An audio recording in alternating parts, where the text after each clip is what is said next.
and that gives the cardinal points of the solar calendar to the people to calculate. And among those polished stones, there is one stone which is out of the way in its shape from others, that receives reflection once in every great year. Nur eine Widerspiegelung. That is, when one cycle of the equinox is completed, when it enters once again the constellation of the bull, that corner of that stone receives the reflection of the sun. This is what Hero explains about the reflection of the stone. Yes, it must be, but at the same time, it was also used as the tomb of emperors.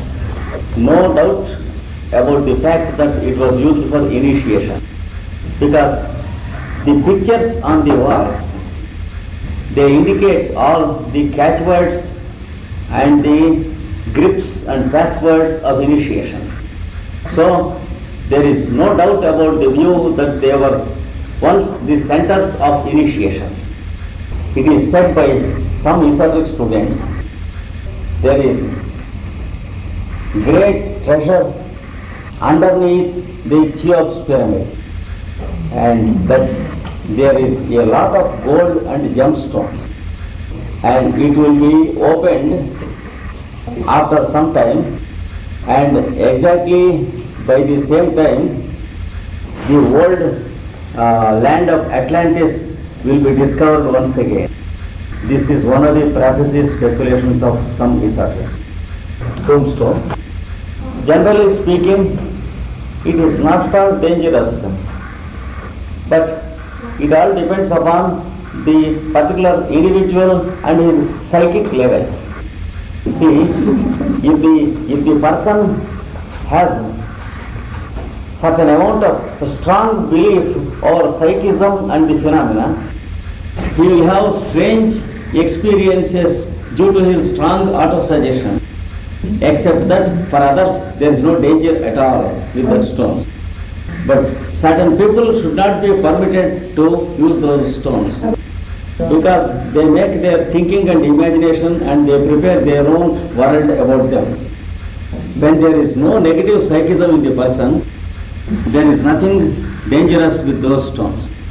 Only means that is the place, that is the point where the maximum amount of power is exercised. Ist die größte Kraft. Suppose this is the center of this is the column in which the maximum power is exerted. So, vertically speaking, in the top it is the maximum, and vertical column it is stronger than other places, and on the apex it is the strongest. Yes, it has nothing to do with the power of the pyramid that I told you.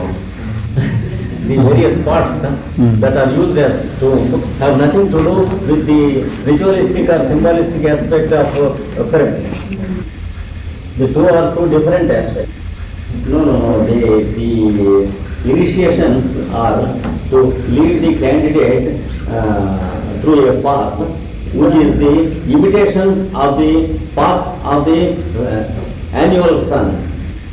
It is solar and planetary, an imitation of the path of the sun. So it has nothing to do with the strongest point of the pyramid. For example, the student for initiation was blindfolded and he was made to stand at a point which represents the sun in the midnight position, and then he has to walk a path which symbolically leads him to the east. So the path of initiation in the pyramid is built only according to that, whereas the strongest point has nothing to do with it. So when a person were to be placed, it is on the apex of a pyramid. But yes, a thing used by the person, for example food or medicine, should be based on the bottom. This point is explained by Manly P. Hall also in his work about the pyramid.